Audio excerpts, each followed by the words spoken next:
Tonight's Our World. In 1935, the writer Graham Greene set off on a journey through Sierra Leone and Liberia in West Africa. He wrote a book about his experience. He found disease and corruption, missionaries and witchcraft. More than 70 years later, I followed in his footsteps. I wanted to see what had got better and what was worse, and how things had changed.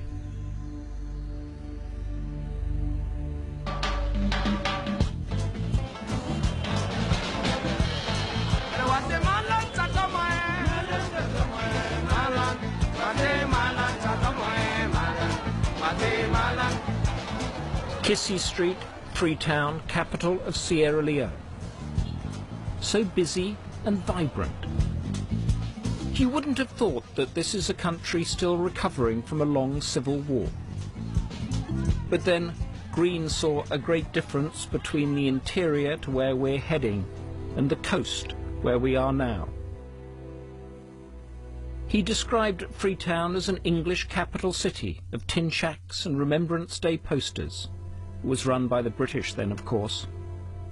Now Britain is helping its old colony back onto its feet after the war. Throughout his journey, Greene kept asking what we, in the West, wanted to achieve in Africa, even back then. Many of us are asking the same today. What needs to be done, and how best to do it? Is the West failing in Africa, or does Africa, with its poverty and wars, fail itself?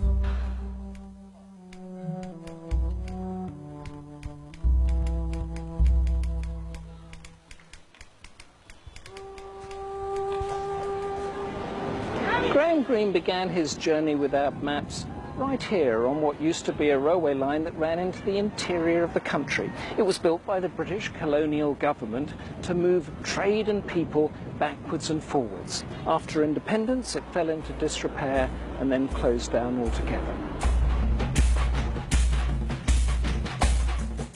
The only way to get there now is by road. They're not in bad shape as you leave town, but it doesn't last.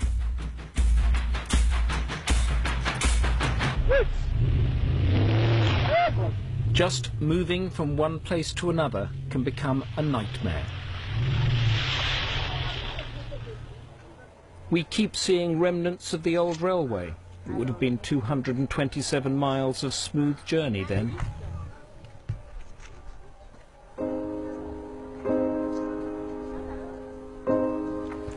Graham Greene's train passed along these rail tracks to get to the other end of the country, to Pendembu. But look at it now. And what government would let the main arterial rail track into the interior just collapse like this and fall into this state of disrepair?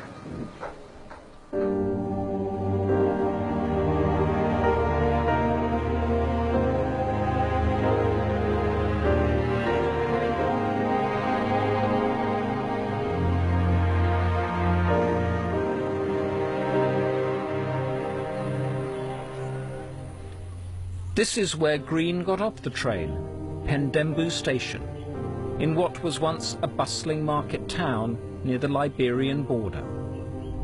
It's deep in Sierra Leone's eastern district where the war started, partly because people here felt so cut off from their government. They still do. The district capital is Kenema, with 500,000 people. Many families moved here because of the railway and the diamond mines. The hospital was once the centrepiece of healthcare. Nothing is working in here. Nothing is working here, a common refrain, but life-threatening in a rundown operating theatre. When there is no light, we use this lamp to see our way.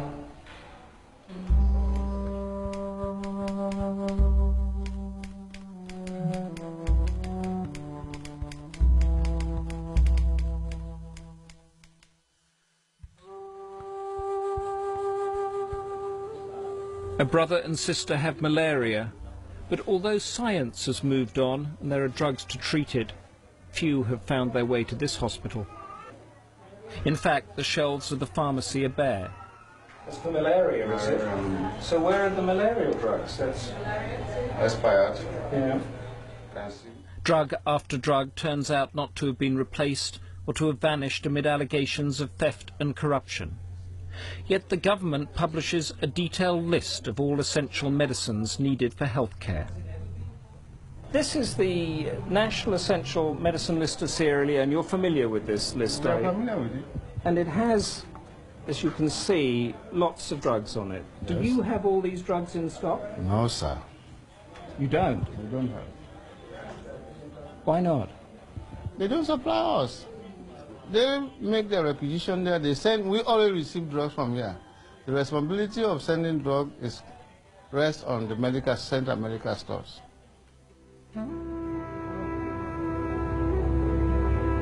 For a time, the future looked bright. In 1961, Sierra Leone became an independent democracy. Its raw materials, such as diamonds, should have created wealth for the people. Right, Baba. Yes, I make this 93 pounds. No, just you want, if you want to buy, we'll give you 100 pounds. No, eat too far, eat too far. Money no come out. Money no come out, Baba. Instead, they were a cause of war.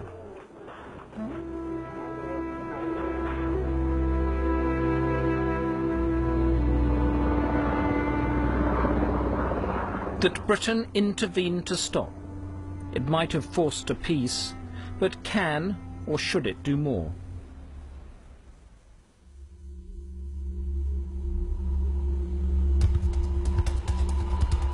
We travel deeper into the interior to find out more about how this country is rebuilding itself and how millions of dollars of Western aid money is being spent. On this same route, Green described driving wildly on a road like a farm track, and the lorry not going much more than 20 miles an hour. We do know better. Aid money hasn't yet reached these roads, and with consequences. A truck plunged through a makeshift bridge. It's carrying mosquito nets. And yet this is still the main road east, and a decade ago the war that began here prompted the huge British-led initiative to mend things.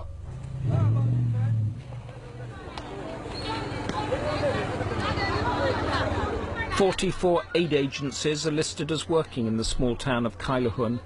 It's difficult to see where. Nothing's being rebuilt, there's no electricity, and the price of fuel and food have risen because of the closed road we managed to get through. The hospital too is running out of drugs. It put in an order more than 6 months ago. You've ordered the drugs in October, yes, and they still haven't arrived. I said some are here. But some are not. Yes. And the essential ones are not. Yes. That's terrible. But I'm sure they will come. It's just a matter of time, but the drugs will come. What, 9 months? Well, I cannot say much because that is not my own. But it's area not. of work. It's not a good situation, is it? It's true. It's true. But I know the drugs will surely come. We are waiting. Hanging around unemployed are the former child soldiers, now young men who are becoming restless and angry. No one you ask here without hunger, no. Because why? People here without no job, people here without employment, and some people here have responsibilities, have wives, children, you know. And no money? Yeah, no money, you see. So how you expect that people to live their own life, you see. This part of Sierra Leone, the eastern part of Sierra Leone, was where the rebels had their bases, their big bases. So after the war, most of these young men, when they came back from the bush, they are just roaming about. They were not properly demobilized. They are still passing. These are the people who are still causing havoc for us in this part of Sierra Leone. One teenage girl that the aid effort hasn't reached. Hajura was 7 when the war ended. If I don't get banana, so I can sell. Somebody say, Aja, let go. I should do it and say, I got money for you. I should wish money, say, pass will go. Yeah, you know the big empty man. I like it, give 5 blocks, then they agree. Give 2,000, pass the gold with you. At night, Hajura works the bars, selling herself time and time and time again in her struggle to survive. The next morning, she tells how she had sex with 7 men, her total earnings just $5. We've secured the peace. Building the development and fighting poverty in Sierra Leone is going to take a long time. It's a complex country. Anybody who says it's easy has not been to Sierra Leone or been to West Africa. Both parties should take responsibility, defeat and the then government.